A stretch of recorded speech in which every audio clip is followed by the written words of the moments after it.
What's up guys, it's Tom here and welcome to a brand new Liverpool transfer news video. And England-based journalist and James Pearce are both reporting that Liverpool are moving closer and closer to signing Alexander Isak. He is Liverpool's #1 striker transfer target, and Liverpool are one step closer to signing him after a new development emerged in the transfer saga. And there is no doubt that Richard Hughes would love to bring Alexander Isak to Liverpool. The big question is, will Newcastle sell? Will Newcastle qualify for the Champions League? They took a step towards that by beating Brentford yesterday 2-1, and Alexander Isak scored once again.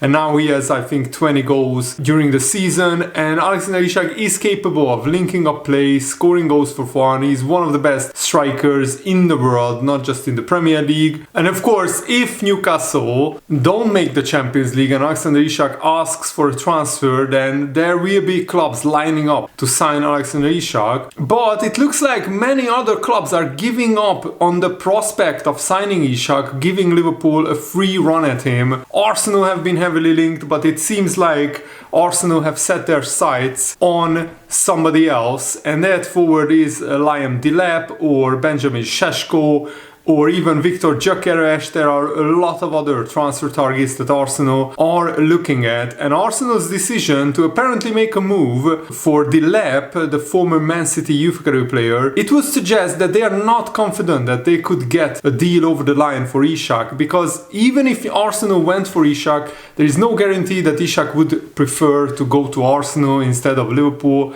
I think Liverpool are in a much better position right now, and one less competition for Alexander Isak pretty much gives Liverpool a golden opportunity to try and get this transfer done. So what do you think about this? Let me know in the comments below. How are you feeling after Liverpool are just 4 wins away from winning the Premier League title, and we have only 8 games to go? So the league title is now on the horizon. I can almost see it. I can almost see the red ribbons on the Premier League trophy.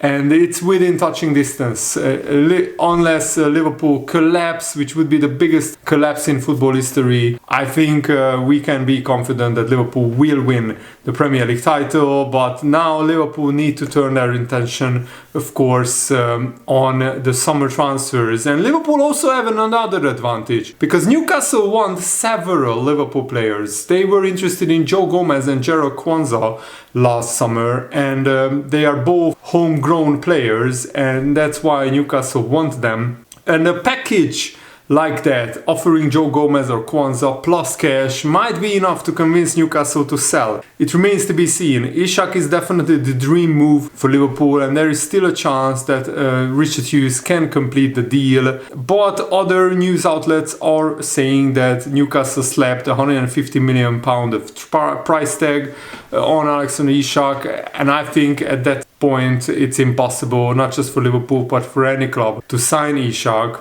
And Liverpool are also lining up alternative targets. Liverpool have already made contact with Alexander Isak's team, and they are offering Champions League football. They are offering Alexander Isak big wages, and they are also offering to play for a team who will be most likely defending the Premier League title next season. But Liverpool have several alternatives. I already made a video on Hugo Ekitike. Make sure to watch it. It's on my channel in one of the previous videos. Liverpool have shown interest in Brighton's João Pedro, but these valuations, I mean, Brighton are absolutely out of their minds, thinking that anybody would pay £100 million for João Pedro. He's worth a maximum 50 million. But because of the Premier League tax, and because the Premier League clubs are so rich, they can put these valuations on their players, because if anybody pays it, of course they are laughing all the way to the bank, and if not, then they can get to keep a great player. And here are the stats for all the players that Liverpool are linked with. So João Pedro's numbers are the worst, just 8 goals and 7 assists, which is decent but not a Liverpool level player. Alexander Isak, Ekitike and even Matheus Cunha would be great signings. There are question marks, of course, about Matheus Cunha's character. He seems to be a little bit too emotional, loses his head too many times. That reminds me of a hot-headed Darwin Núñez, of course. but Cunha has better numbers than Nunez. I would be happy with Isak or Ekitike. Cunha and João Pedro, I don't think they are a Liverpool level player. They never played for a club as big as Liverpool, and I'm not sure they would handle the pressure, nor do they have the quality required to bang in 15 to 20 goals a season for Liverpool. I think Ekitike is a potential, a project player. Alexander Isak is the finished article, so that's why, of course, he costs the most. Ekitike would be literally like half the amount of money of Alexander Isak. So Liverpool need to be very careful assessing their options and go for the right player for the right price. Alexander Isak, of course, no doubt he is good enough to shine at Liverpool. But Liverpool spending such a huge amount, 120 million pounds on a forward, it will also depend on the sale of Darwin Nunez and how much Liverpool would get from the sale of Nunez. Newcastle are adamant that they are not selling Alexander Isak. Even during their rush to satisfy PSR, Newcastle never considered selling Isak. The chief executive struck a bullish tone, insisting that it would be crazy to consider selling their best players. And yes, Eddie Howe and the Newcastle executives think that Alexander Isak is irreplaceable, so they are in a strong position. Isak still has 3 years left on his contract. At the moment, it looks like he's happy at Newcastle. He just won a major trophy, the League Cup, Newcastle's first English trophy in 70 years.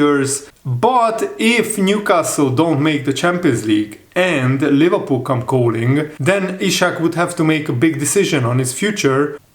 Of course, that the financial situation of Liverpool largely depends on what happens with Van Dijk and Salah and Trent Alexander-Arnold. Liverpool have offered all of them new deals, and if Quansah is available, then Newcastle definitely want him. But James Pearce said that Liverpool don't make Quansah available. Liverpool are planning for next season with Quansah on board. The defender was the subject of strong interest from Newcastle. And yes, Quansah hasn't been a regular starter, but he still made 22 appearances in all competitions. He just signed a new contract in October, which ties him to Liverpool until 2029, and he was recently called up to the England national team, and speculation about a potential £30 million deal is wide of the mark. When Newcastle had an approach to sign Quansah, it was immediately rejected by Liverpool last summer. Liverpool already valued him at 50 million. Now he's more experienced, he is an England international, so Liverpool's valuation is probably 60, 70 million pounds. I mean, if we offered 50 million plus Quansah, then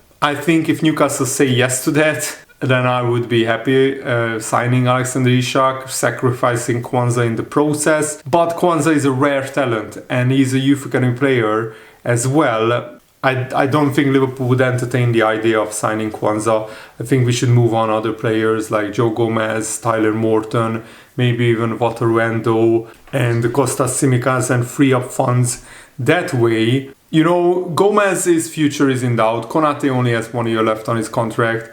Van Dijk has no years left on his contract, just mere months. So Quansah right now is the only centre-back who is almost guaranteed to be at Liverpool next season, so that's why Liverpool want to keep him the most. Yes, Newcastle were in discussions about a potential deal to sell Gordon to Liverpool, and Liverpool would have offered Gomez plus like 50 million on top of that. And of course Newcastle are looking for exactly the type of profile that Quansah is, a young centre-back who can play right-back as well. But Newcastle not at the stage yet where they have finalised top targets. Multiple centre-backs are being monitored.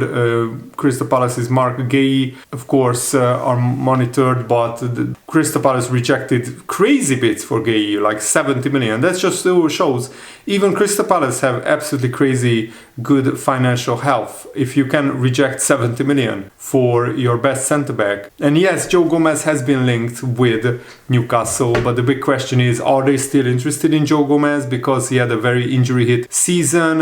When fit, Gomez is an important squad player who can cover several positions across the back line. He can play centre-back, right-back, left-back, even defensive midfield. It would be a surprise though if Newcastle went back in for Gomez, It was Quansah that originally Newcastle wanted, so they are big fans of Quansah, and Gomez could be, their second choice target. But Gomez is just 28 years old. It doesn't really fit the age profile which Newcastle would ideally like to recruit, because they would want probably younger players. The Newcastle sporting director Mitchell is aiming to lower the average age of the squad, and Newcastle are looking to sign players who are 25 years old or younger. Gomez's Premier League experience and his ability to play centre-half or full-back may yet appeal to Eddie Howe, but Newcastle are likely to focus resources elsewhere. It's very unlikely that Liverpool would go back to Anthony Gordon. I think we would want maybe another winger, but Liverpool are still big fans of him. Gordon has been a Liverpool fan all his life, and he was actually released by Liverpool at the age of 11, and he is from a family of Liverpool fans. Even when he played for Everton, all his family supported Liverpool in the Merseyside derbies that Gordon played in, which is really, really unique and awesome. Luis Diaz has 2 years left on his contract. At this moment, Liverpool need to decide whether to offer Luis Diaz a contract extension or sell him, because you don't want to keep this happening, that Liverpool have big players running down their contracts. When Diaz is arriving with having just 1 year left on his contract, that's very dangerous territory, because he could already start thinking about running down his contract, getting a big signing on bonus and going elsewhere. So if it was down to me, I would extend Luis Diaz's contract. I would also keep Jota.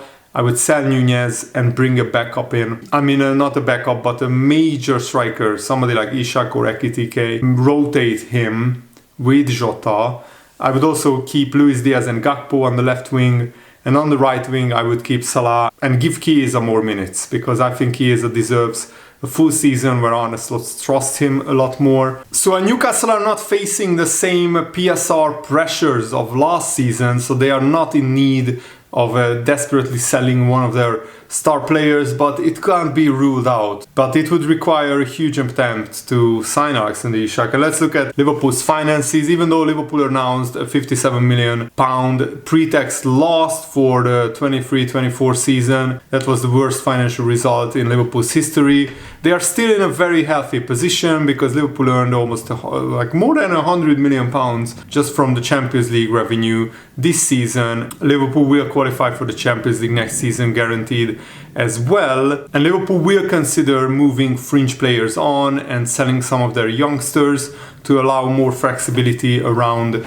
incomings. So maybe even Bandok could be sold for 20-30 million pounds. It's a very interesting situation. And if Newcastle qualify for the Europa League or the Champions League, that would increase their financial capacity a lot, and they would have more money to spend. So yeah, let me know what they think about this Alexander Isak to Liverpool situation. Liverpool still need a lot of work to do to get Alexander Isak, but it's clear that Liverpool's number one target is Isak, and I like the club's ambition, but we need to work hard to make this deal happen. And if not, I would be happy with Hugo Ekitike. He's also a player with a lot of potential. Benjamin Šeško is another one who is mentioned. So there will be a lot of strikers moving in the summer transfer window. So that's going to be a very exciting and interesting summer transfer window, and I will be covering it on my channel for you guys. And David Lynch praised a gritty display by Liverpool last night in the Merseyside derby. He said Liverpool just had to win at all costs, and they did that thanks to a seriously gritty performance, the kind that champions have to produce from time to time. So Liverpool are 12 points clear with 8 games to go. That feels so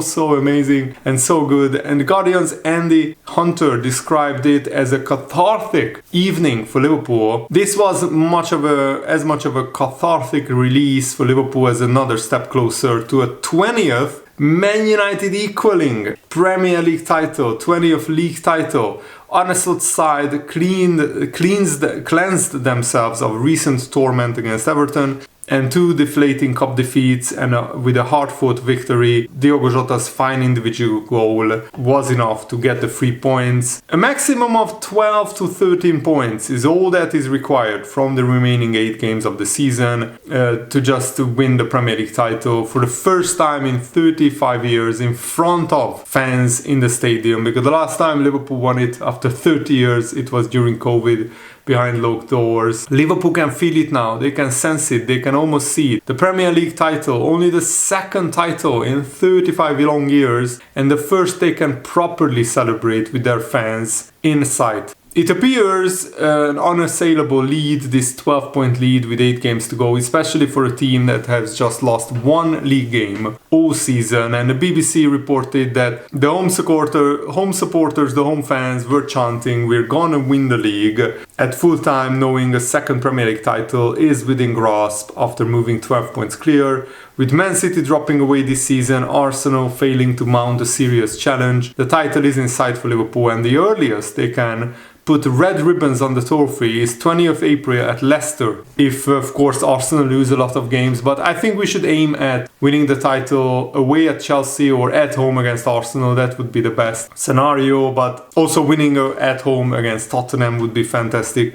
as well. And James Pearce wrote that Curtis Jones again showed his huge worth to Liverpool. He played left wing, centre attacking midfield, centre midfield, and now right back for Liverpool this season. He completed 93% of his passes, he won 3 out of his 5 duels, and he won possession 6 times. Only Gravenberch won possession more times. And Luis Diaz was absolutely electric. He has been the target of a lot of slander from Liverpool fans and many journalists.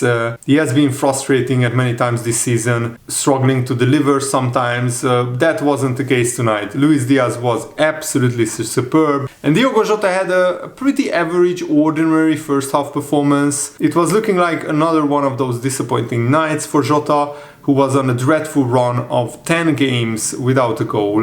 But the player as talented as Jota cannot hide away forever, and he duly ended his goal drought with a fine individual goal that looked like he had never been away. It had been a long time since Anfield belted out his name in full voice, but his goals should now see him turn the corner. And now Jota is in form. I think Darwin Nunez is showing good signs. He's working hard as a substitute, and he had some really good quick passes. Luis Diaz is back in form. Hopefully Cody Gakpo can get up to speed as well. And I would like to see Chiesa a little bit more in the next few games, maybe against West Ham and Leicester. Arne Slot will give him some minutes. Let me know your thoughts in the comments below. Thanks for watching. Have a nice day. See you later, guys. Goodbye.